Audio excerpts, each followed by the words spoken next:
کورد و نەخشە نوێیەکەی نەتانیاهۆ. نەتانیاهۆ بەنیازی چییە و چی لە نەخشەی ڕۆژهەڵاتی ناوەڕاست دەوێت؟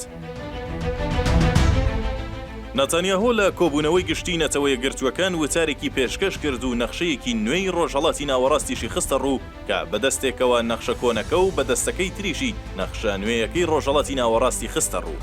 سەرۆکوەزیرانی ئیسرائیل بە هەموو گەلانی جیهانی گوت ئەم نەخشە کۆنا نەخشەی مەرگ و نەهامەتی و شەڕ و تاریکیە و دەبێت بیگۆڕین.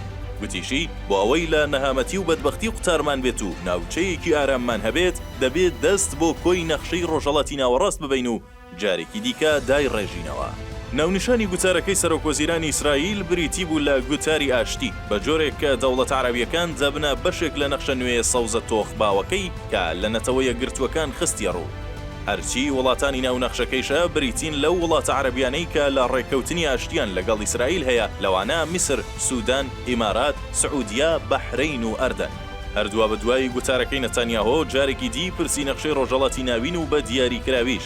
نەخشە نوێیەکەی نەتانیاهۆ بووە مژاری چاودێران و پسپۆڕانی جیهان و ناوچەکە. بە جۆرێک کاریگەری پرسەکە شۆکهێنەر بوو بۆ هەندێک وڵات کە پەرلەمانی تورکیای هێنایە سەرخەت و داوای دانیشتنی خێرا و ڕوونکردنەوەی کرد لە دەسەڵاتی سیاسی وڵاتەکەی. هەر لە میانەی ئەمەدا گوتەبێژ یەکپارتی عومەر چەلیک لە کۆنفرانسێکی ڕۆژنامەوانیدا ڕەخنەی توندی لە نەتانیاهۆ گرت و گوتی نیازی گۆڕینی نەخشەی ناوچەکە و دروستکردنی ڕێڕەوی داودی هەیە، چونکە پێشتر و لە دوای ڕووداوەکانی حەوتی تشرینی یەکەم نەتانیاهۆ ڕایگەیاندبوو کە نەخشەی ناوچەکە دەگۆڕن و ڕێڕەوی داود دروست دەکەن. وا دەردەکەوێت کە ڕێڕەوی داود بەشێکی تری نەخشە نوێیەکەی نەتانیاهۆ بێت کە بە گوێرەی بەشێک لە سەرچاوەکان ڕێڕەوی داود فراوانکردنی ئیسرائیلە لەو بەشەی ئێستاوە بۆ ئیسرائیلێکی گەورە. ڕێڕەوی داود عێراق، سووریا و ئیسرائیل لەخۆ دەگرێت و واک پلانی دووەمی ئەمریکاش ناوزەد دەکرێت. هەندێک سەرچاوە باس لەوە دەکەن کە ئەو ڕێڕەوە لە تەلەڤیڤەوە دەست پێ دەکات و بۆ بەرزاییەکانی جۆلان، سوێدا، تەنەف، حومس، دێرە زور و حەسەکە درێژ دەبێتەوە. لەوێشەوە بەردەوام دەبێت و سنووری عێراق دەبڕێت و دەبێتە ڕێڕەوی یاساییش و ئابووری نێوان ئیسرائیل و عێراق. سەرچاوەکان وا باسی ئەو ڕێڕەوە دەکەن کە ئەو پڕۆژەیە بە پشتیوانی ئەمریکا دەکرێت و دوو ئامانجی هەیە. ئامانجی یەکەم لە ڕێی سووریا و عێراق و ئیسرائیل پێکەوە دەبەستێتەوە.